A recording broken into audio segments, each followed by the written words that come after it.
I'm Jim Carter, just a regular guy from Aurora, Colorado, pushing 50, with a bum knee from my old FBI days, and a habit of drinking my coffee black every morning at 6 a.m. sharp.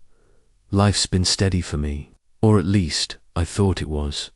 I've got my wife, Laura, who's been my rock for 22 years, and our daughter, Hannah, who's 20 and studying to be a nurse at CU Denver. We're not rich, but we've got a cozy, split-level house, a backyard with a rusty swing set Hannah used to love, and enough savings to keep the bills paid. I run a small security consulting gig now, mostly helping local businesses set up cameras and alarms. It's not glamorous like my old job chasing bad guys, but it keeps me sharp and pays for Laura's gardening obsession, those damn rose bushes. She babies like they're our second kid. That morning, July 8th, 2025, started like any other. I was in the kitchen, the smell of Folgers filling the air, flipping through the Denver Post on my tablet. Laura was upstairs, probably fussing with her makeup for her paralegal job at a downtown law firm. Hannah was still asleep, her summer break giving her an excuse to crash until noon. The house was quiet, just the hum of the fridge and the occasional chirp of a sparrow outside. I liked those moments, you know. They felt safe, like the world couldn't touch us. Then my phone buzzed. On the counter, loud enough to make me jump. It was 7:12 a.m., too early for calls unless something was wrong. The screen showed Denver General Hospital. My stomach dropped. I answered, my voice steady but my heart already racing. "This is Jim Carter." "Mr. Carter, this is Dr. Emily Nguyen from Denver General," a calm voice said. "Your daughter Hannah was brought to our about an hour ago. She's been in a car accident. She's stable, but you should come now." I froze. The phone pressed so hard against my ear it hurt. "What happened? Is she okay?" My words came out clipped, like I was back in the field, barking orders. "We can't discuss details over the phone," Dr. Nguyen said. "She's conscious, but she's got injuries. Please come as soon as you can." "I'm on my way." I hung up, my hand shaking as I grabbed my keys from the hook by the door. I yelled up the stairs, "Laura, Hannah's in the hospital. Car accident." My voice cracked, and I hated how weak it sounded. Laura came running down, her face pale, mascara half done. "What? How? Is she okay?" She was clutching her phone, her eyes wide with panic. "I don't know yet. They said she's stable." "Come on, we gotta go."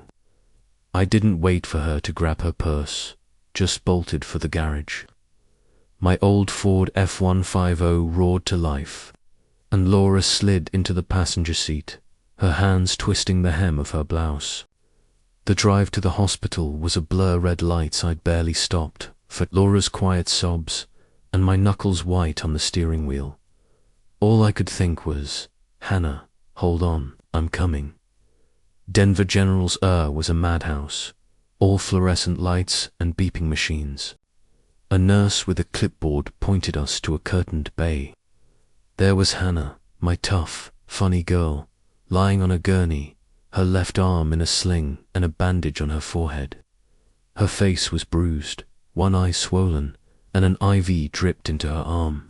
She looked so small, like she was 10 again, scared after falling off her bike.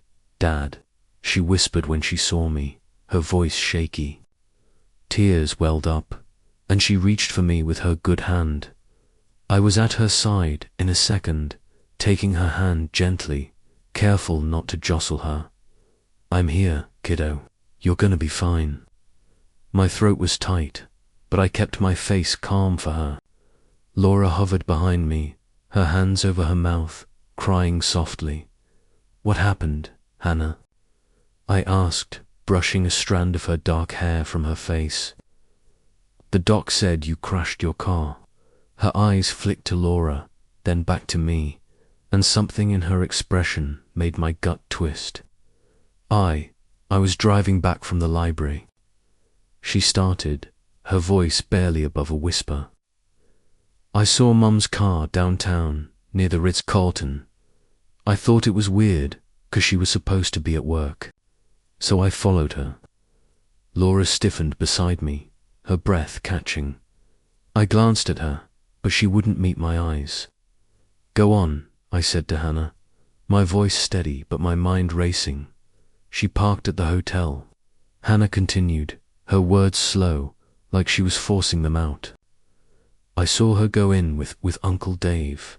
They were close, Dad, like holding hands, laughing. I got so mad, I drove off, and I wasn't paying attention. A truck cut me off, and I swerved into a pole. The air sucked out of the room. Dave Larson, my best friend since high school, the guy who'd been at every Thanksgiving, who'd helped me coach Hannah's soccer team. My wife and Dave.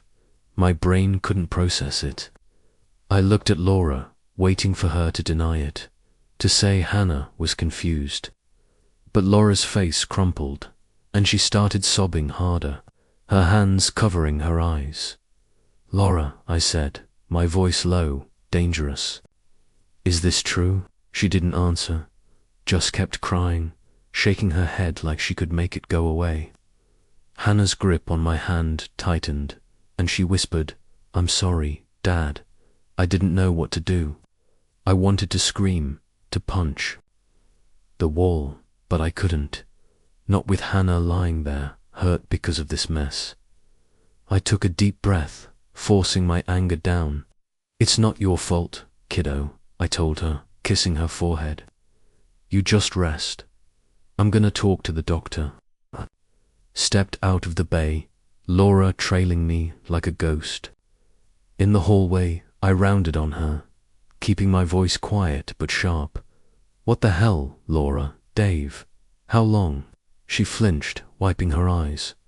Jim, it's not what you think. I was going to tell you, tell me what?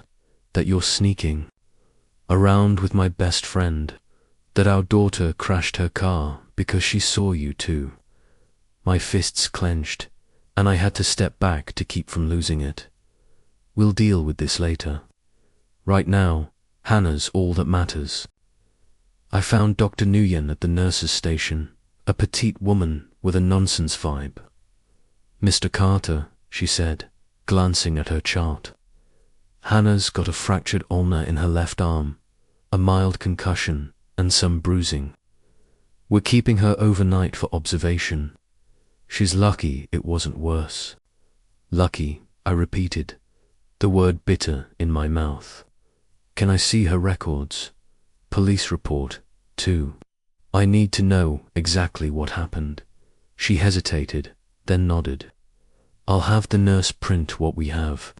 The police are still investigating the crash, but they'll want to talk to Hannah when she's up to it. Thanks, I said, my mind already spinning. A crash like that didn't just happen. Hannah was a careful driver, always had been. And the way she'd described that truck cutting her off, forcing her into a pole, it didn't sit right. My old FBI instincts were screaming that this was no accident. Back in Hannah's bay, she was dozing, the pain meds kicking in. Laura sat in a plastic chair, staring at her hands. I didn't look at her. Instead, I pulled out my phone and texted Mike Torres, my old partner from the bureau. Need a favor. Can you pull a traffic cam feed? Downtown Denver, near Ritz-Carlton, around 10 p.m. last night. My daughter was in a wreck. Something's off. Mike replied instantly, on it. You okay? Not even close. I texted back. Call me when you've got something. I sat by Hannah's bed, watching her chest rise and fall. Her face, even bruised, was so much like Laura's same high cheekbones, same stubborn chin. I'd spent 20 years building a life for us, thinking we were solid. Now it was cracking apart, and I didn't know how to hold it together. But one thing I knew, nobody hurts my kid and walks away. If Laura and Dave were mixed up in something bigger, something that put Hannah in that hospital bed, I'd find out, and I'd make them pay. As the hospital machines beeped softly, I leaned back in the chair, my coffee long forgotten. This wasn't just about a cheating wife or a backstabbing friend. Something darker was lurking, and I was about to step back into the shadows to face it. The hospital room smelled like antiseptic and stale coffee, the kind of scent that clings to your clothes and reminds you of bad days. It was just past midnight, and Hannah was asleep, her bruised face softened by the dim glow of the monitor beside her bed. The steady beep of her heart rate was the only sound breaking the silence, but it did nothing to calm the storm in my chest.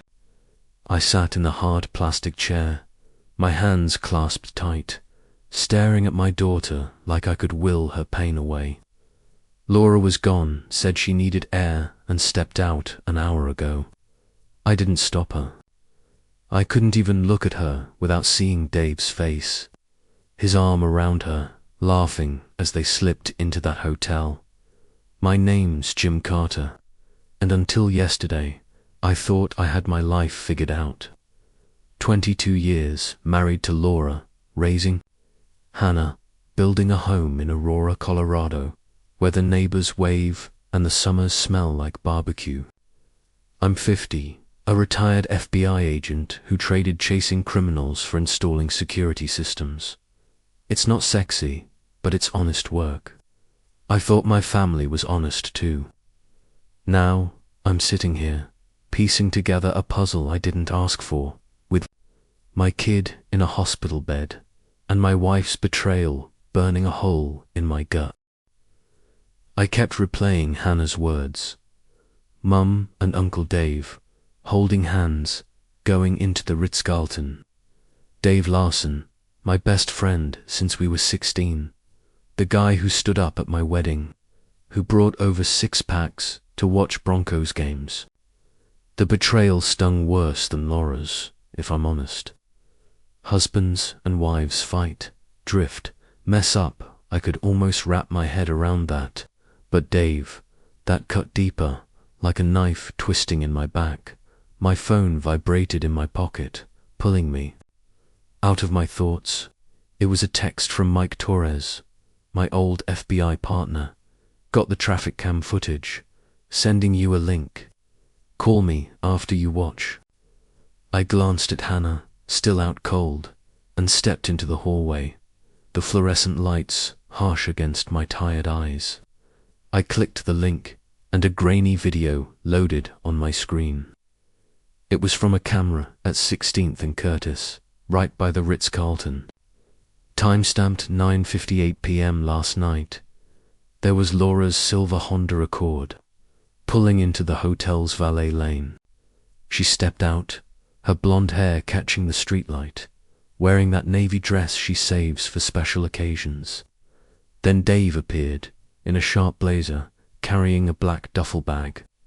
They didn't just walk into the hotel, they lingered, her hand on his arm, his head bent close like they were sharing a secret. My stomach churned, but what hit me harder was the bag. Hannah said it looked stuffed with cash, and now, seeing it, I believed her. Dave wasn't just some tech consultant like he claimed. This was something bigger. The video kept rolling. A minute after they went inside, Hannah's blue Toyota Corolla zipped by, too fast for a downtown street. Then, out of nowhere, a black SUV with no plates cut her off, forcing her to swerve. The footage cut off before the crash, but I didn't need to see it. My blood ran cold. That wasn't an accident. Someone wanted Hannah to crash, and I'd bet my life it was tied to whatever Laura and Dave were up to. I called Mike, keeping my voice low so the nurses wouldn't shush me. You saw the SUV. I asked as soon as he picked up. Yeah, Mike said, his voice gravelly from too many late nights. No plates, tinted windows. Looks like a pro job. I'm running the footage through some software to see if I can ID the vehicle, but it's gonna take time. This wasn't random, Mike. Hannah saw Laura and Dave at the hotel, and then she gets run off the road. That's no coincidence. He sighed. I hear you, Jim, but you gotta slow down. If Dave's mixed up in something dirty, you don't know how deep it goes. You're not in the bureau anymore. I don't care, I snapped.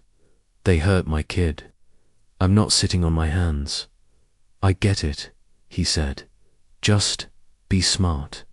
I'll keep digging. You focus on Hannah. I hung up, my mind racing. I needed answers, and I wasn't waiting for Mike to play by the book. Back in the room, I checked on Hannah, tucking her blanket a little tighter. She stirred, but didn't wake. I grabbed my jacket and left a note for Laura. Went to get coffee. Back soon. I hated lying, but I couldn't face her yet. Not until I knew more. I drove to our house, the streets dark and quiet. Aurora's the kind of place where people mow their lawns on Saturdays and kids ride bikes until dusk. Our street, with its tidy ranches and American flags, felt like a lie now. Inside, the house was still Laura's rose-scented candles on the mantel. Hannah's nursing textbooks on the coffee table. I went straight to Laura's home office, a little room she kept locked when she worked on sensitive case files. I'd never questioned it before. Now, I jimmied the lock with a paperclip. My old field skills coming back like muscle memory. The desk was neat, too neat, like she was hiding something. I rifled through drawers, finding nothing but legal pads and pens. Then, under a stack of folders, I found a burner phone, the cheap kind you buy at a gas station. My heart pounded as I powered it on. No passcode, sloppy, Laura. The call log showed dozens of calls to a number I didn't recognize, all in the last month. There were texts, too, from the same number. Meet me at the usual spot. Bring the files, and another. He can't know, not yet. The contact was saved as D. I felt like I'd been punched. This wasn't just an affair. Laura and Dave were planning something, and they were keeping it from me. I pocketed the phone and kept searching, my hands shaking. In the bottom drawer, I found a key with a tag. Storage Unit 47, Aurora Storage. Laura never mentioned a storage unit. Whatever she was hiding, it was there. I was about to leave when I heard the front door creak open. My body tensed, and I slipped behind the office door, my hand instinctively reaching for the Glock I hadn't carried in years. Old habits die. Hard footsteps moved through the living room, slow and deliberate. Jim, Laura's voice called, shaky. You home? I stepped out, keeping my face blank. Yeah, couldn't sleep. Needed some air. She jumped, her eyes wide. You scared me. I went to get some clothes for Hannah. She need them when she's discharged. I nodded, watching her closely. Her makeup was smudged, her hair messy, like she'd been crying or running. You okay? I asked, testing her. I'm fine, she said too quickly, avoiding my eyes. Just worried about Hannah. Me too, I said, my voice flat. I'm heading back to the hospital. You coming? I'll meet you there, she said, grabbing her purse. I need to shower first. I let her go, waiting until her car pulled away before locking up. I drove to Aurora Self-Storage, the key burning a hole in my pocket. The place was a maze of orange metal doors, lit by flickering sodium lights. Unit 47 was in the back, hidden from the main road. I unlocked the padlock and rolled up the door, my flashlight cutting through the dark. Inside was a single filing cabinet and a cardboard box. The cabinet held folders labeled with names I didn't recognize, clients maybe, or something else. The box was heavier, and when I opened it, my breath caught. Stacks of cash, bundled with rubber bands, and a small notebook. I flipped through it, dates, amounts, and initials. One entry, dated last week, read, DL, -50K delivered. Ritz meet, confirmed. Dave Larson, 50 grand, the Ritz-Carlton. My head spun. This wasn't just cheating. This was organized, deliberate, and dangerous. And Hannah had stumbled right into it. I took photos of everything with my phone, my hands steady despite the rage boiling inside. I locked the unit and drove back to the hospital, the notebook and a few cash bundles hidden in my trunk. I didn't know the full picture yet, but I knew enough. Laura and Dave weren't just betraying me, they were playing a game that got my daughter hurt. And I was done being played. Back at the hospital, Laura was in Hannah's room, sitting by the bed. She looked up when I walked in, her eyes red. "Where were you?" she asked, her voice small. "Getting answers," I said, my tone cold. I didn't sit down. I stood by Hannah, watching her sleep, my resolve hardening. Whatever Laura and Dave were into, I'd tear it apart. For Hannah, for the family I thought we had, and for the man I used to be, the one who never let a threat slide. I'm Jim Carter, and I'm starting to think the life I built was just a house of cards, waiting for a gust to knock it down. It's 4 a.m. on July 9th, 2025, and I'm back in the hospital room with my daughter, Hannah, who's sleeping off a car crash that wasn't an accident. Her bruised face looks peaceful now, but every time I close my eyes, I see her swerving off the road, chased by a black SUV because she saw something she shouldn't have. My wife, Laura, with my best friend, Dave Larson, sneaking into the Ritz-Carlton with a bag full of cash. I'm 50, a retired FBI agent who thought he'd left the shadows behind for a quiet life in Aurora, Colorado. But the shadows have a way of catching up, don't they? Hannah's hospital room is dark except for the green glow of the monitors. Laura's not here. She mumbled something about needing to check on work and left around midnight. I didn't argue. Every word out of her mouth feels like a lie now, and I'm too raw to pretend otherwise. My phone's on silent, but it's burning a hole in my pocket. I've got photos of the cash and notebook I found in Laura's secret storage unit, plus that burner phone with texts from D-Dave, no doubt. The notebook had entries like DL-50K delivered. Ritz meet confirmed. It's not just an affair. They're into something big, something that got my kid hurt. And I'm not stopping until I know what. I keep thinking about Dave. We grew up together, shared sloppy joes at the diner after football practice, stood by each other through every dumb mistake of our 20s. When I joined the FBI, he was the first to buy me a beer and call me Agent Carter with that goofy grin. He was family, Uncle Dave to Hannah, always bringing her goofy t-shirts from his tech conferences. Now, I'm wondering if I ever really knew him, or Laura, for that matter. 22 years of marriage, and I missed this. I feel like a damn fool. My phone buzzes with a text from Mike Torres, my old FBI partner. SUV's a dead end so far. No hits on the plates, but I'm checking some back channels. You sure you want to poke this bear? I don't reply. Mike's cautious, always has been, but he doesn't get it. This isn't about poking bears, it's about protecting my daughter. I slip out of the room, careful not to wake Hannah, and head to the hospital cafeteria. It's empty except for a tired barista and a janitor mopping the floor. I grab a coffee, more to hold onto something than to drink it, and sit by a window overlooking the parking lot. The world outside is still, but inside me, it's chaos.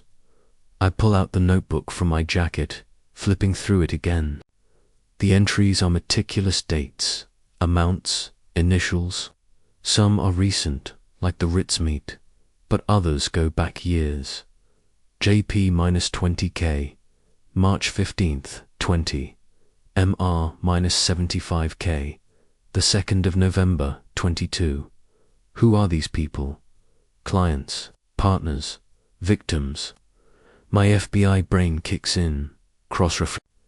Names and dates, but I'm missing too many pieces. I need to know what Dave's doing, and I need to know now.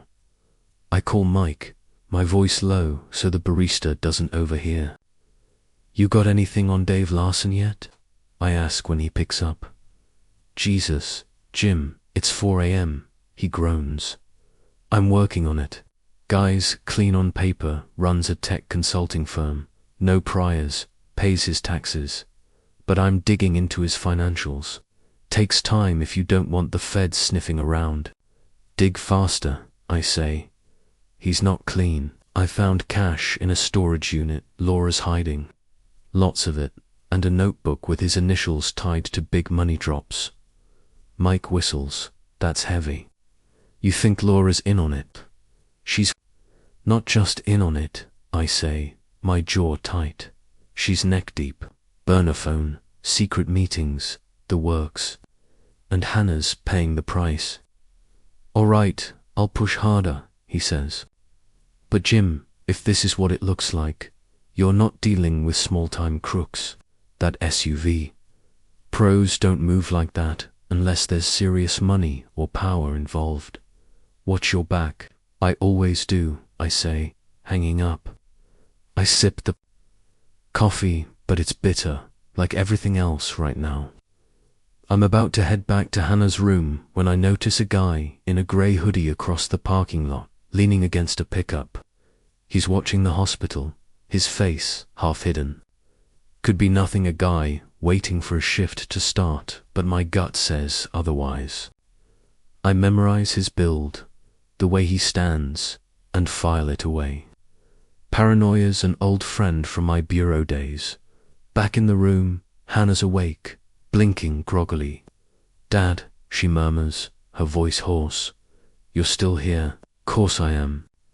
Kiddo, I say, pulling the chair closer. I smooth her hair, careful of the bandage on her forehead. How you feeling? Like I got hit by a truck, she says, trying to smile. It fades fast. Mom come back yet? I shake my head. She's handling some stuff. Don't worry about her. You just focus on getting better. Her eyes search mine, and I know she's not buying it. Hannah's smart, always has been. Dad, what I saw. Mum and Uncle Dave. I'm so sorry. I should've told you sooner. Hey, none of that, I say, squeezing her hand. You didn't do anything wrong. I'm gonna figure this out, okay? You just rest. She nods, but there's something in her eyes, fear, maybe, or guilt. I saw something else, she whispers, glancing at the door like someone might barge in. When I followed them to the hotel, there was a guy waiting outside, big, in a suit, like a bodyguard. He handed Dave a flash drive. It looked shady. My pulse spikes, but I keep my face calm. You did good telling me, I say. Don't worry about it now. Handle it. She nods again, her eyes drifting shut. I wait until she's asleep before stepping into the hallway, my mind racing. A flash drive, a bodyguard, cash drops. This isn't some midlife fling. Dave's running something big, and Laura's right there with him. But what? Drugs, fraud, blackmail, and why go after Hannah? I'm about to call Mike again when Laura walks up, her purse slung over her shoulder. She looks wrecked, eyes puffy, lipstick gone. "Jim," she says, her voice trembling. "We need to talk." "Not here," I snap, nodding toward the room. "Not with Hannah like this. Please," she says, reaching for my arm. I pull back, and her face crumples. "I didn't mean for any of this to happen. It's complicated. Complicated." I keep my voice low, but it's laced with venom. "Hannah's in a hospital bed because of you and Dave. You want to explain that?" Her eyes dart away, and that's when I know she's hiding more than an affair. "I can't," she whispers. "Not yet." But I swear I didn't want her to get hurt. I step closer, towering over her. "You've got one chance, Laura. Tell me what's going on, or I dig it up myself. And you won't like what happens when I do." She flinches, tears spilling over. "Jim, you don't understand. It's bigger than us. If I talk, then talk. I cut her off, or get out of my sight." She shakes her head, backing away. "I'll be back later," she mumbles, hurrying down the hall. I let her go, my fists clenched. She's scared, but not of me. Of whatever she's tangled in. I need answers, and I'm not waiting for Laura to grow a spine. I drive to Dave's office, a sleek glass building in Denver's tech district. It's 6 a.m., too early for staff, but I know Dave's habits, early riser, always in by dawn. His car's in the lot, a shiny Tesla that screams money. I park a block away and slip around back, using a lockpick kit I haven't touched in years. The alarm's a joke, basic model, disabled in 30 seconds. Inside, the place smells like new carpet and ambition. Dave's office is on the top floor, his name on a brass plate like he's some big shot. His desk is cluttered with tech gadgets and coffee cups. I start with the drawers, finding contracts, invoices, nothing unusual. Then I hit the safe under the desk digital lock, but I've cracked worse. After a few tries, it pops open. Inside, there's a stack of burner phones, a ledger, and a flash drive labeled Project Sentinel. I pocket the drive and flip through the ledger. It's like Laura's notebook, but bigger, millions in transactions, coded names, offshore accounts. One entry stops me cold. LC 100K, the 1st of July 25. Delivery to RC confirmed. LC Laura Carter, my wife. But the twist hits harder when I see the next line, JC flagged for termination. Risk to operation. JC, that's me. They're not just cheating, they're planning to take me out. My hands shake as I snap photos of the ledger. I'm out the door in minutes, the flash drive burning in my pocket.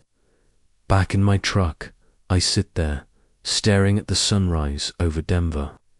Laura and Dave aren't just betraying me, they're setting me up to die. And Hannah's caught in the crossfire. I don't know what Project Sentinel is, but I know one thing. I'm not the guy they think they can bury. I've faced worse than them in my FBI days, and I'm still here. They're about to learn what happens when you cross a man with nothing left to lose. I'm Jim Carter, and I'm starting to feel like the life I've been living for 22 years was a lie, I told myself. It's July 9th, 2025, just past noon, and I'm back in the hospital with my daughter, Hannah, who's lying in a bed with a broken arm and a concussion because someone, maybe my wife, Laura, maybe my best friend, Dave, wanted her out of the way. I'm 50, a retired FBI agent who thought he'd traded stakeouts for a quiet life in Aurora. Colorado, setting up security systems for strip malls. But now, I'm holding a flash drive labeled Project Sentinel and a ledger from Dave's office that says I'm flagged for termination. My own wife's initials are in there, tied to $100,000 and some kind of deal that's got my name on a hit list.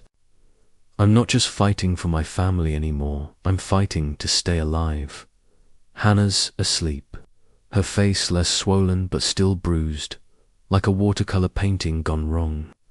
The hospital room is quiet, just the hum of the AC and the occasional squeak of a nurse's shoes in the hall.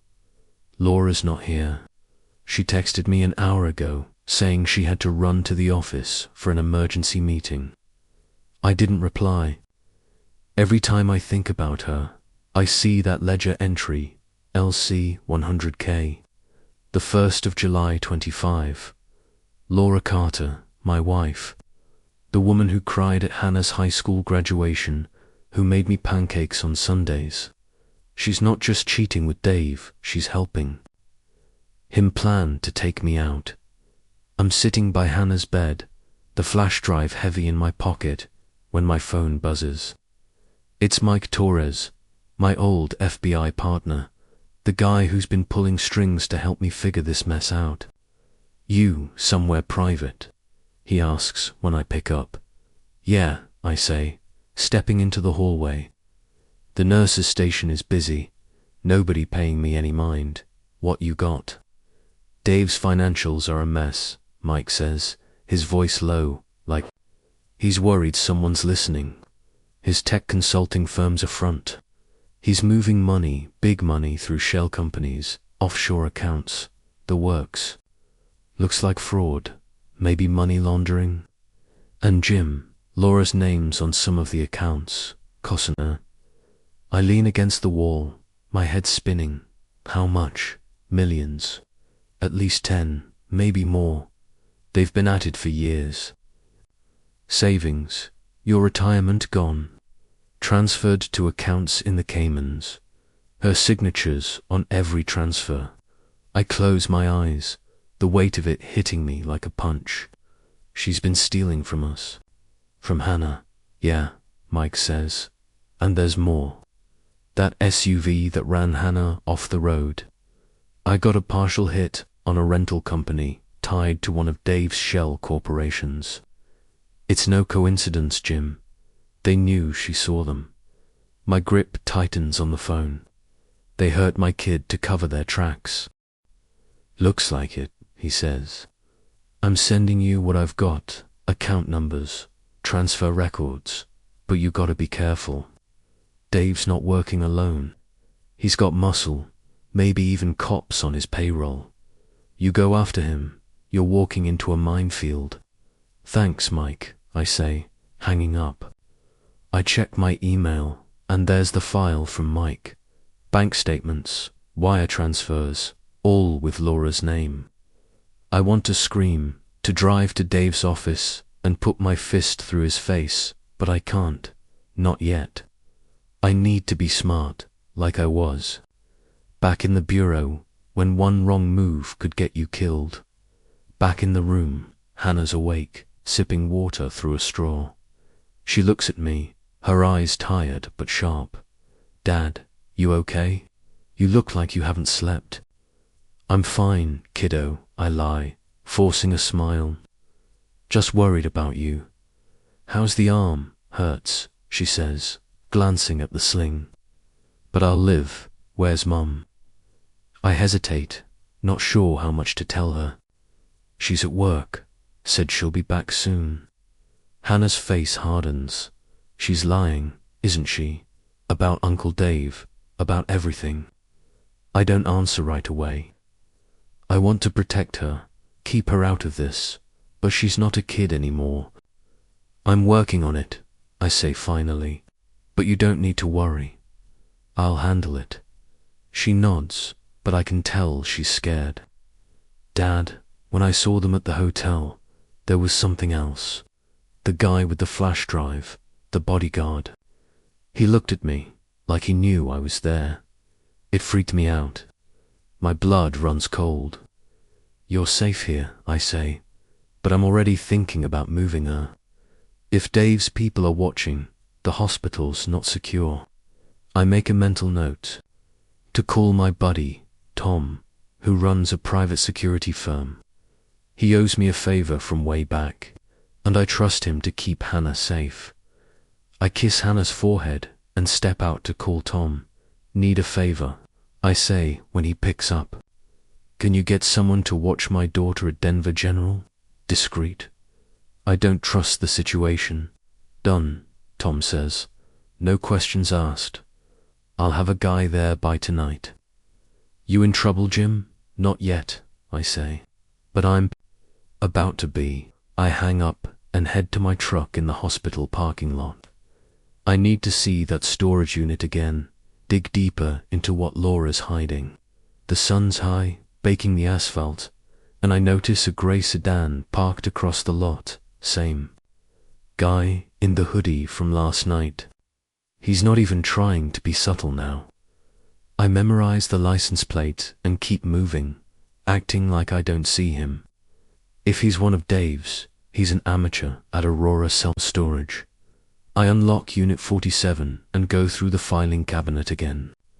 The folders I skimmed last night are contracts, but now I read closer. They're for real estate deals, condos, office spaces, all in Denver's hot market. But the numbers don't add up. Properties sold for pennies, then flipped for millions. Classic money laundering. Laura's signature is on every one as legal consultant. I find a folder labeled Sentinel, same as the flash drive. Inside, there's a list of names. Politicians, cops, even a judge. Next to each, amounts 1 OK to 5K, 5 OK, bribes, blackmail. Whatever it is, it's big. And Laura's in the middle of it. I'm about to leave when I hear tires crunching on gravel outside. I kill the flashlight and crouch behind the cabinet, my hand on the pocket knife I always carry. The storage unit's door rattles, someone testing the lock. I hold my breath, listening. Footsteps circle the unit, then stop. A voice, low and rough. He's been here. Tell Larson we need to move fast. My heart pounds. They know I'm onto them. I wait until the footsteps fade, then slip out, sticking to the shadows. The grey sedan's gone, but I know they'll be back. I drive to a diner off Colfax, a greasy spoon where nobody asks questions. Over a plate of cold fries, I plug the flash drive into my laptop. It's password protected, but I try Sentinel. No go. I try Laura's birthday, Hannah's, even mine. Nothing. Then, on a hunch, I type D. Larson. It unlocks the drive. Is a gold mine, emails, bank records, audio files. One email catches my eye, from Dave to Laura, dated last month. He's getting too close. The old case is a problem. Handle it, or I will. My mind flashes to my last FBI case, a botched sting against a cartel that got 2 agents killed. I was cleared, but I saw things, names, deals that never made the reports. Did I know too much? Is that why I'm flagged for termination? Then I open an audio file. It's Laura's voice, clear as day, talking to Dave. Jim's not stupid. If he finds out, he'll ruin everything. We need to move the money now. Dave's voice replies, cold. If he's a problem, we eliminate him. Like we did with the others. My hands shake so bad I nearly drop the laptop. Eliminate me. The others. Who else have they hurt? I save everything to a cloud drive mic set up for me, then wipe the flash drive clean. I can't risk losing this. Evidence. As I leave the diner, my phone buzzes, a text from an unknown number. Back off, Carter. or Hannah's next. I stare at the screen, my blood boiling. They think they can scare me. I've faced down cartels, dirty cops, killers. Laura and Dave don't know who they're dealing with, but they're about to find out. I text Tom, double the security on Hannah. Now, then I drive back to the hospital, my mind racing. This isn't just about betrayal anymore, it's a war. And I'm done playing defense. I'm Jim Carter, and I'm starting to see my life for what it really is, a house built on lies that's crumbling fast. It's July 10th, 2025, and I'm sitting in my truck outside Denver General Hospital, where my daughter, Hannah, is recovering from a car crash that was no accident. She saw my wife, Laura, with my best friend, Dave Larson, sneaking into the and now I know they're not just cheating, they're running a multi-million-dollar fraud scheme. And I'm marked for termination because of what I know from an old FBI case. I'm 50, a retired agent who thought he'd left the danger behind for a quiet life in Aurora, Colorado.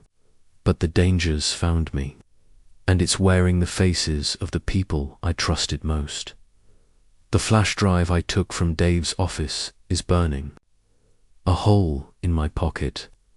It's got emails, bank records, and an audio of Laura and Dave plotting to eliminate me. My savings, Hannah's college fund gone, siphoned off by Laura into offshore accounts. My phone's buzzing with a text from Mike Torres. My old FBI partner found more on Dave. He's not just a fraudster, he's a kingpin. Meet me at the old warehouse on 38th. 2 p.m. I glance at Hannah's hospital window, knowing Tom's security guy is watching her. I can't stay here, not when answers are out there. I drive to the warehouse, a crumbling brick building in Denver's industrial district, the kind of place where deals go down and nobody asks questions. Mike's waiting in his beat-up Chevy, a thermos of coffee in hand. He looks older than his 48 years, the stress of the bureau etched into his face. "You look like hell," he says as I slide into the passenger seat. "Feel like it," I say, handing him the flash drive. "What did you find?" He plugs it into his laptop, his fingers flying over the keys. Dave's company, Larson Tech Solutions. It's a front. He's been running a Ponzi scheme, promising investors crazy returns on fake AI startups. He's defrauded people across the country hundreds of millions. Retirement funds, small businesses, even charities.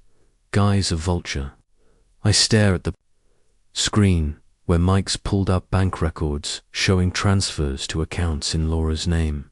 "And Laura?" I ask, my voice tight. Mike hesitates, like he knows this'll hurt. "She's not just along for the ride, Jim. She's his right hand." Her legal background: she's been drafting fake contracts, setting up shell companies, moving the money. She's the brains behind half his deals. I feel like I've been gut-punched. Laura, the woman who tucked Hannah in every night, who laughed at my bad dad jokes, isn't just cheating, she's a mastermind in this scam. "You're sure?" I ask, my voice barely a whisper. Mike plays an audio file from the drive. It's Laura, her voice sharp, businesslike. "We need to accelerate the transfers, Dave. The investors are getting antsy. I've got the contracts ready, untraceable. But Jim's sniffing around. We can't let him derail this." Dave's voice cuts in. "Then we stick to the plan. He's out of the picture soon." I slam my fist on the dashboard, the pain grounding me. "She's been playing me for years," I say, more to myself than Mike. "And now they're coming for me." Mike puts a hand on my shoulder. "We'll get him, Jim. But you gotta stay cool. Dave's got connections, cops, maybe feds. That SUV that hit Hannah, rented through one of his shells.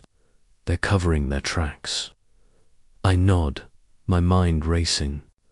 I need to hit back, but not blindly. Can you get me a list of his investors?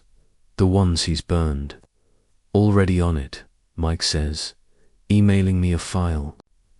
20 names, all wiped out. You thinking of stirring the pot? Something like that, I say. If Laura and Dave think they can bury me, they're about to meet the guy who took down cartels. I leave Mike and head to a coffee shop on Colfax. A dive with sticky tables and a jukebox stuck on Springsteen. I open the investor list. A retired teacher, a single mum, a veteran who lost his life savings.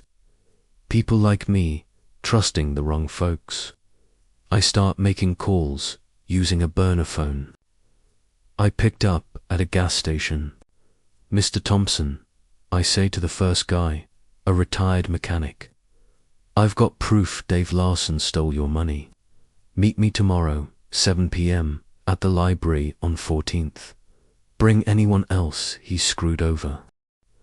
By the time I'm done, I've got 10 victims on board, all pissed and ready to talk. I'm building an army, but it feels hollow. Laura's face keeps flashing in my mind, her smile at our wedding, the way she'd hum while cooking. Was it all a lie? How long has she been this person? I don't know. I head back to the hospital, the weight of the day pressing on me. Hannah's awake, flipping through a magazine. Dad, you look worse than me, she says, half joking. I force a grin. Just need a nap, kiddo. You feeling okay? She shrugs, wincing as she adjusts her arm. Better, but Mum was here earlier. She was acting weird, kept checking her phone, said she had to go to some client dinner. My jaw tightens. She'll say anything else. Hannah hesitates, her eyes dropping. She asked if I told you about the hotel. I said yeah. She got real quiet, then left. I sit beside her, taking her hand. You did the right thing, Hannah. Whatever's going on, I'm handling it. She nods, but I see the hurt in her eyes. Dad, why would Mum do this? I thought we were, a family. I don't know, kid, I say, my voice cracking. But I'm gonna find out. And I'm keeping you safe, no matter what. That night, I stay in the hospital, sleeping in the chair beside Hannah's bed. My phone buzzes at 3 a.m. A text from Laura. I'm sorry, Jim. I never wanted this. Please. Let's talk. I delete it. Talk's cheap, and I'm done with her lies. But as I drift off, I hear her voice from that audio, cold and calculating, and I know this is bigger than betrayal. Laura's not just Dave's lover, she's his partner in crime, and they're coming for me. I grip the flash drive, my only weapon for now, and swear I'll protect Hannah, even if it means tearing down everything I thought we had. I'm Jim Carter, and I'm starting to feel like the man I was in my FBI days, sharp, focused, ready to take down the enemy. It's July 11th, 2025, and I'm holed up in a cheap motel off I-25, the kind with thin walls and a neon sign that flickers vacancy. My daughter, Hannah, is still in the hospital, safe for now with my buddy Tom's security guy watching her. But my wife, Laura, and my so-called best friend, Dave Larson, are a different story. They're not just cheating, they're running a massive fraud scheme, defrauding millions, and I'm on their hit list because of what I know about an old case. I'm 50, a retired agent who thought Aurora, Colorado was my safe haven. Now, it's a battlefield, and I'm gearing up for war. The flash drive from Dave's office is my ace in the hole. It's got proof Laura's not just Dave's lover, but his financial mastermind. crafting fake contracts to hide their stolen millions. My savings are gone, Hannah's future gutted, and they tried to silence her with a staged car crash. I'm not sleeping much, running on coffee and adrenaline. But every time I think of giving up, I see Hannah's bruised face and hear Laura's voice on that audio. If he's a problem, we eliminate him. They picked the wrong guy to mess with. I'm meeting Mike Torres, my old FBI partner, at a dive bar in Lakewood, the kind of place where truckers and locals shoot pool and nobody looks twice at you. Mike slides into the booth across from me, a manila folder in hand. "You're playing with fire, Jim," he says, pushing the folder over. "This is everything I could pull on Dave's investors. 20 names, all burned. Lost homes, pensions, businesses. They're pissed, and they're ready to talk." I flip through the folder: photos, bank statements, stories of lives ruined, a widowed nurse who lost her house, a small-town pastor whose church went bankrupt. "These people deserve justice," I say, my voice low. "I'm setting up a meeting tonight. They're coming for Dave." Mike leans forward, his eyes hard. "You sure about this? Dave's got protection. That SUV that hit Hannah, traced it to a private security firm tied to his operation. And I'm hearing whispers he's got a Fed on his payroll. Maybe more." I nod, my jaw tight. Then we move fast, before they know what hit M. I spend the afternoon making calls, confirming the investor meeting at the Denver Public Library's community room. I rent it under a fake name, paying cash to keep it off the radar. By 7 p.m., the room's packed. 10 victims, all ages, all carrying the weight of what Dave stole. I stand at the front, feeling like I'm back in the bureau, briefing a task force. "Dave Larson and his partner, my wife, Laura, took everything from you," I say, passing out copies of the bank records. "From the flash drive. We've got proof, contracts, transfers, accounts. But we need to act together. Go public, go to the cops, make sure they can't run." A woman in her 60s, her hands trembling, raises a photo of her foreclosed home. "He promised me security," she says, tears in her eyes. "I trusted him." "I know," I say, my voice softening. "I trusted them too, but we're taking them down." The room buzzes with anger, but then the door creaks open, and a guy in a dark suit steps in. He's young, maybe 30, with a calm that sets my nerves on edge. "Mr. Carter," he says, his voice smooth. "I'm Agent Ryan Walsh, Sec. I've been tracking Larson's operation for 2 years. Your wife's involvement complicates things." I freeze, my hand inching toward the pocket knife in my jacket. "How'd you find me?" "Your cause," he says, nodding at the burner phone on the table. "We've been monitoring Larson's victims. I'm here to help, but there's a catch. We need Laura to flip on Dave. Without her, our case falls apart." The room goes quiet, everyone staring at me. My mind races. Laura, testify. She'd sell me out to save herself hell. She already has. But if I hand her over, Hannah loses her. "Mum, maybe forever. What's in it for me?" I ask, keeping my voice steady. "Protection," Walsh says.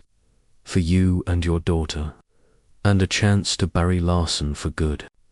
I don't trust him, not yet. The Sec's got leaks, and Dave's got feds in his pocket. But I nod, playing along. "I'll think about it. Give me 24 hours. He hands me a card and leaves. The meeting wraps up, the victims fired up, ready to go to the press. I head back to the motel, my head spinning. Laura, a witness. It's a way out, but it feels like a trap. I plug the flash drive into my laptop, digging deeper. There's a new file, an encrypted video. I crack it with the same password. It's Laura and Dave, in a hotel room, counting cash. Laura's voice is cold. The investors are out of the way. Once Jim's gone, we're clear to move the rest. I slam the laptop shut, my heart pounding, but then my phone buzzes a text. From Hannah. Dad, Mum's here. She's acting weird, saying we need to leave town. I'm scared. I grab my keys and race to the hospital, my mind screaming one thing. Laura's making her move, and I'm not letting her take my daughter. I'm Jim Carter, and I'm done playing nice. It's July 12th, 2025, and I'm racing through Denver's streets at 10 p.m. My old Ford F-150, pushing 80, my heart pounding like a drum. My daughter, Hannah, just texted me from the hospital. Mum's here. She's acting weird, saying we need to leave town. I'm scared. My wife, Laura, and my former best friend, Dave Larson, aren't just cheating, they're running a massive fraud scheme, stealing millions from innocent people, and I'm on their hit list because of an old FBI case. I worked. I'm 50, a retired agent who thought his days of danger were over, living a quiet life in Aurora, Colorado. But now I'm fighting to keep my kids safe and bring down the people who betrayed us. Laura's trying to run with Hannah, and I'm not letting that happen. I pull into Denver General's parking lot, tires squealing, and spot Laura's Honda parked crooked, like she was in a hurry. My buddy Tom's, security guy, a burly ex-cop named Ray, meets me at the entrance. She's still in there, he says, nodding toward Hannah's room. Tried to get Hannah to leave, but the kid wouldn't budge. Said she's waiting for you, good girl, I mutter, my pulse slowing just a fraction. I hand Ray a burner phone with the flash drive's data backed up. If anything happens to me, get this to Mike Torres. He'll know what to do. Ray nods, no questions asked. I head inside, the hospital's fluorescent lights buzzing like my nerves. Hannah's room is quiet, but Laura's there, pacing, her purse clutched tight. Hannah's sitting up, her arm in a sling, her eyes wide. Dad, she says, relief flooding her voice. Laura freezes, her face pale. Jim, thank God. I was just save it, I snap, stepping between her and Hannah. You're not taking her anywhere. Laura's eyes dart to the door, like she's expecting someone. You don't understand, she says, her voice shaky. We're in danger. Dave's people, they know you're digging. I laugh, cold and bitter. Dave's people. You mean your people, Laura. I've got the flash drive, the ledger, your voice on tape. You're not just his side piece, you're his damn CFO, cooking the books for his Ponzi scheme. Her mouth opens, but no words come out. Hannah gasps, her hand covering her mouth. Mum, is that true? Laura's eyes fill with tears, but I don't buy it. I didn't have a choice, she whispers. Dave. He threatened me, said he'd hurt you both if I didn't help. Bullshit, I say, my voice low so I don't scare Hannah. You signed the contracts. You moved our savings. You set me up to die.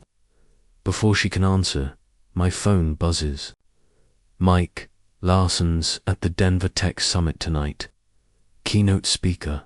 Perfect chance to hit him. I'd almost forgotten the plan I'd set in motion after meeting Dave's victims. Tonight's the night we go public, and I'm not missing it. Hannah, stay with Ray, I say, locking eyes with her. He'll keep you safe. I've got something to do. Dad, don't, she pleads, grabbing my hand. What if they hurt you? I squeeze her hand, forcing a smile. They can try. I love you, kiddo. I turn to Laura, my voice ice. You stay here. If you try to leave with her, Ray'll stop you. And you won't like how he does it. I leave before she can argue, driving to the Colorado Convention Center, where Dave's giving his big speech to a room full of tech bros and investors. I've got the flash drive's data uploaded to a secure server, and Mike's hooked me up with a hacker friend, Lisa, who's ready to crash Dave's party. The victims from yesterday's meeting are there too, waiting in the wings, ready to confront him. The convention center's a zoo, bright lights, banners for AI startups, people in suits sipping overpriced cocktails. I slip in with a fake badge Lisa made me, blending into the crowd.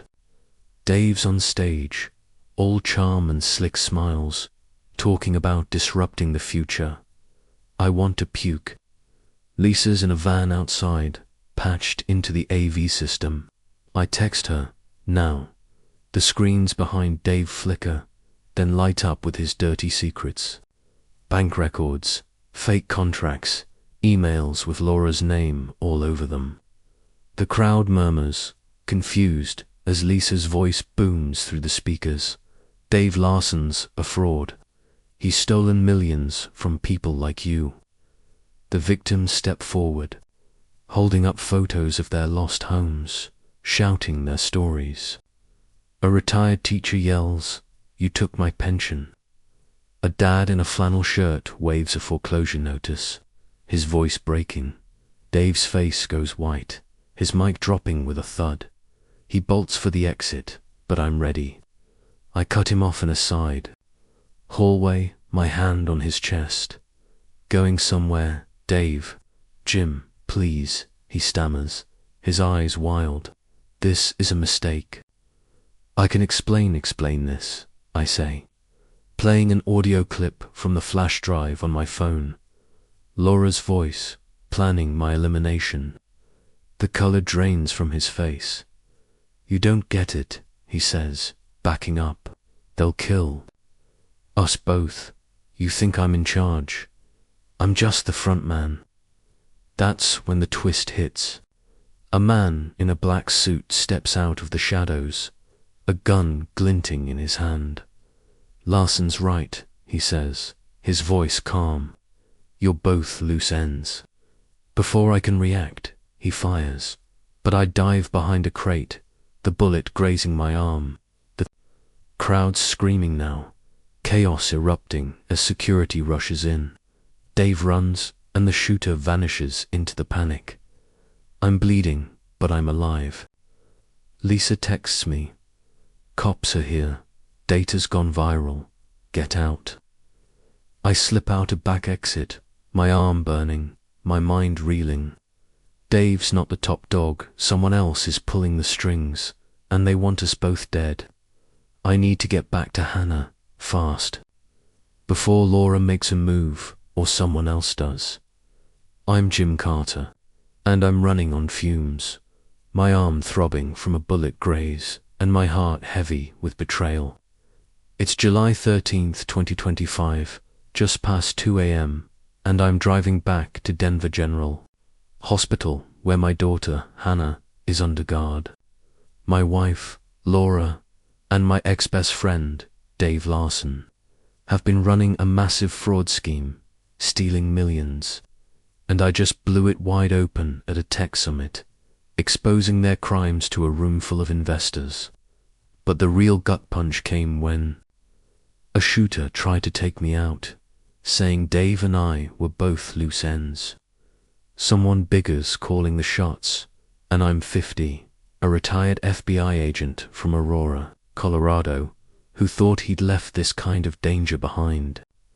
Now, I'm fighting to keep my kids safe and figure out who's pulling the strings before they come for us again.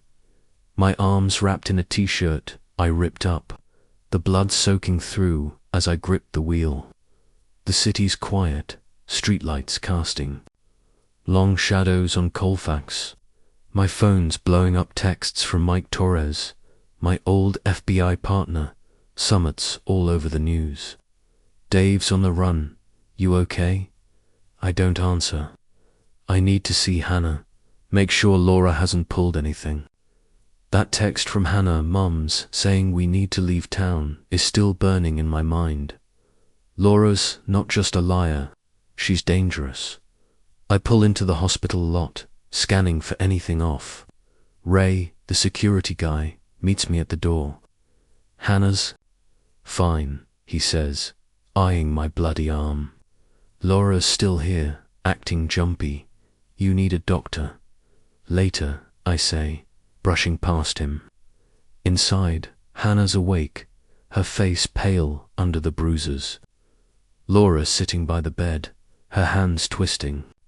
In her lap, she looks up, her eyes wide with panic. Jim, oh my God, your arm, she says, standing. What happened? Sit down, I snap, my voice low but sharp. Hannah flinches, and I hate that she's seeing me like this. Hannah, you okay? Yeah, she says, her voice small. Mum's been trying to get me to leave, said it's not safe here. I turn to Laura, my blood boiling. Not safe, because of you and Dave, or because of whoever's pulling your strings. Laura's face crumples, tears streaming. Jim, I swear, I didn't want any of this. Dave forced me into it. He said if I didn't help, he'd hurt Hannah. Stop lying, I say, pulling out my phone and playing the audio from the flash drive. Her voice fills the room. Once Jim's gone, we're clear to move the rest. Hannah gasps, her hand covering her mouth. Laura sobs, shaking her head. It wasn't supposed to be like this. I thought I was protecting us. I say, stepping closer. You stole our savings, set me up to die, and got Hannah run off the road. You call that protection? Hannah's voice cuts through, quiet but firm. Mum, just tell the truth. For once. Laura looks at her, then at me, and something in her breaks. Okay, she whispers. Dave's working for someone else. A guy named Victor Crane runs a private equity firm. He's the one behind the money, the fraud, everything. Dave was just the face. I got in too deep, Jim. I couldn't get out. I freeze. Victor Crane. I know that name, an old FBI case, a money launderer we could never pin down. Crane's the one who wants me dead. I ask, she nods, her voice barely audible. He knows you worked his case years ago. He thinks you've got evidence that could take him down. That's when the twist hits. My phone buzzes, a video call from an unknown number. I answer, and Dave's face appears, bloodied, his eyes wild.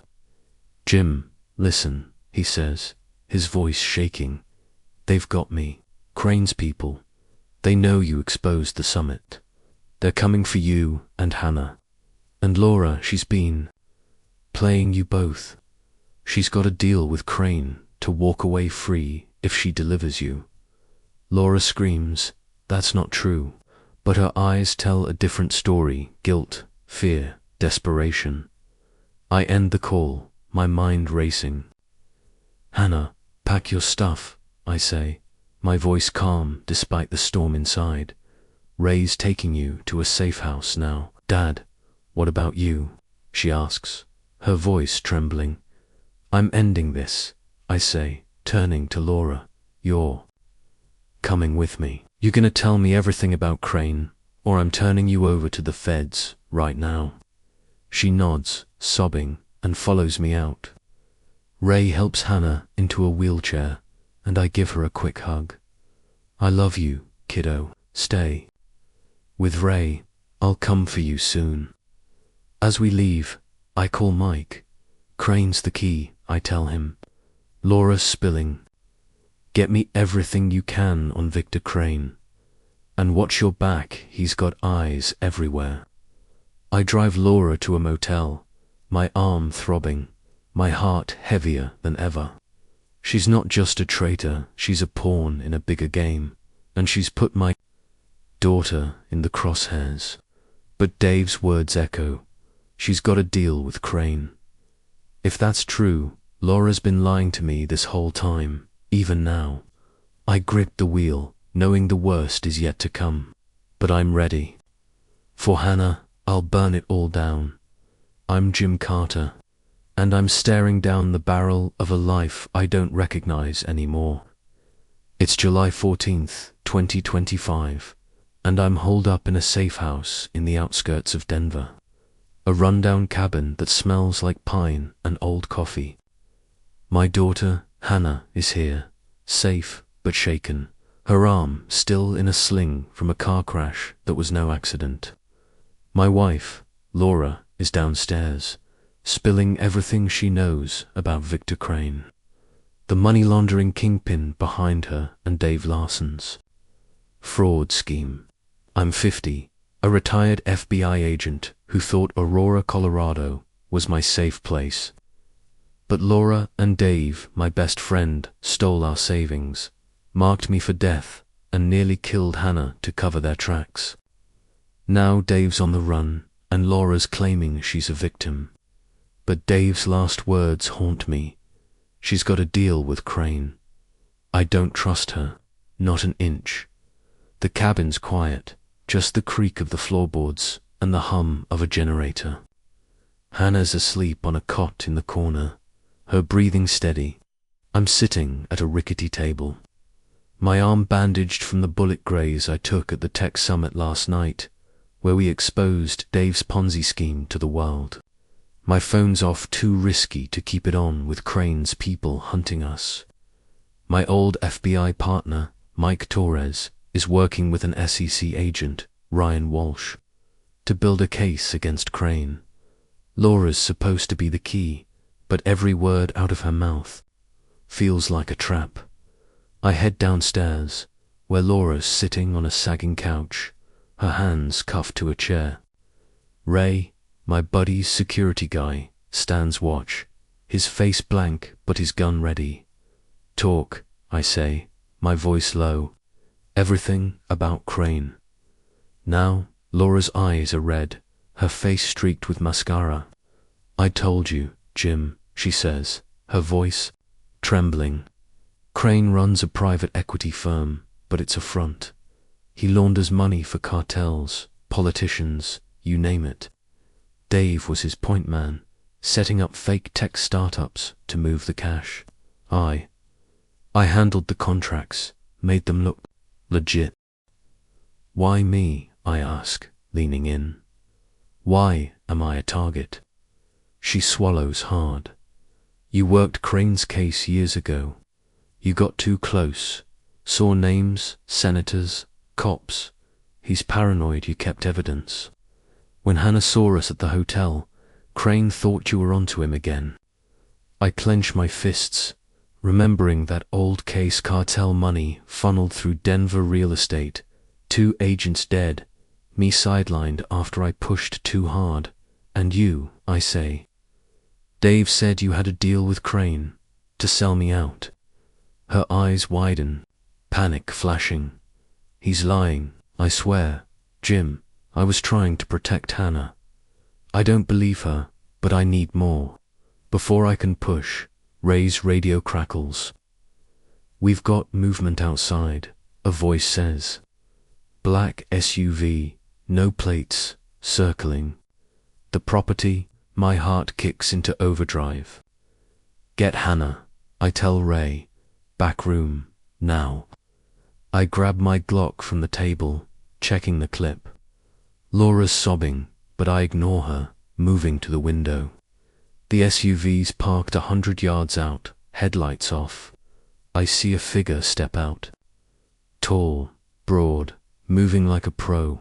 This isn't Dave. It's Crane's muscle. I turn to Laura, my voice cold.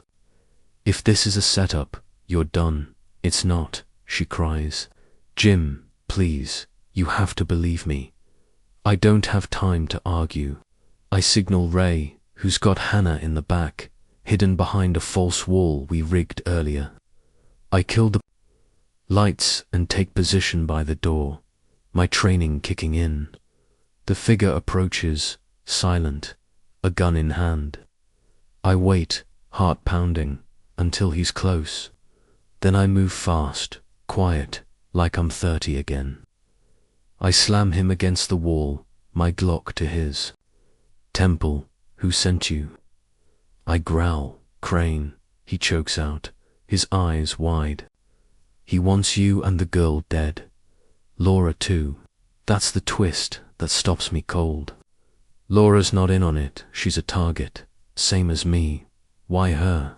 I demand, pressing the gun harder. She's a liability, he says. Knows too much. Crane's cleaning house. I knock him out with the butt of my gun, zip-tying his hands. My mind's racing. If Laura's a target, her story about being coerced might hold water. But I can't trust her, not yet. I drag the guy to the basement, lock him in a closet, and head back to Laura. You heard him, I say. Crane's coming for you too. Start talking, or I leave you for him. She breaks, words tumbling out. Crane's got a shipment coming. In tomorrow night, cash, drugs, at the old rail yard on 48th. It's his last big move before he disappears. I was supposed to help Dave deliver the contracts, but I swear, I didn't know they'd go after Hannah. I stare at her, trying to read the truth in her eyes. I want to believe her, for Hannah's sake, but my heart's too scarred. I call Mike, relaying the intel. Rail yard, tomorrow night, I say. Crane's operation, we need backup. On it, Mike says. Sex looping in the DI, stay low, Jim, this is big. I hang up, looking at Laura. You're staying here. Ray's watching you. One wrong move, and you're on your own. I check on Hannah, who's awake, her eyes wide with fear. Dad, what's happening? She asks, clutching my hand. We're ending this, I say, kissing her forehead. You're safe. I promise, but as I walk away, I know promises are fragile. Crane's coming, and I'm all that stands between him and my daughter. I'm ready to fight, but the cost is tearing me apart. Jim Carter, and I've learned the hard way that family isn't always what it seems. It's July 20th, 2030, 5 years since my world fell apart. I'm 55 now, running a security firm in Denver, living in a new house in Arvada, Colorado, with a view of the Rockies that calms my soul. My daughter, Hannah, is 25, a prosecutor taking down fraudsters like the ones who nearly destroyed us. My ex-wife, Laura, is a ghost from the past. And Dave Larson, my old best friend, is gone dead or disappeared. I don't know. But Victor Crane, the money laundering kingpin behind their scheme, is the one I'm still watching for. 5 years ago, I exposed their fraud, saved Hannah, and rebuilt our lives from the ashes. But the scars remain, and so does the fight in me. It's a Saturday morning, and I'm in my kitchen, brewing coffee, the same Folgers I've drunk for years. The house is quiet. Hannah's at her apartment downtown, prepping for a big case. My firm, Carter Security, is thriving, thanks to the millions we recovered from Crane's operation, legitimized by the D after we took him down. I don't touch the money for myself. It funds Hannah's law school, community programs, a shelter for fraud victims. I'm still the same guy, just harder, colder, with a Glock in the drawer and a security system I built myself 5 years ago. I faced Crane at the rail yard on 48th. Mike Torres and the D set up a sting. using Laura's intel about his shipment. I went in, alone, wired, playing bait. Crane was there, all slick suits and cold eyes, with a dozen armed men. I handed over fake contracts, pretending to be Laura's courier, while the D moved in. It was chaos, gunfire, shouting, Crane's men scattering. I took a bullet to the shoulder, but Crane went down, cuffed and screaming. Laura testified, got a deal, and disappeared into witness protection. I haven't seen her since, and I don't want to. But today, as I sip my coffee, my phone buzzes an email from an unknown address. It's Laura, Jim. I know you hate me, but I need to see Hannah. I'm in Denver, safe, out of the program. Please. My stomach twists. I want to delete it, but Hannah's voice echoes in my head. She's still my mum.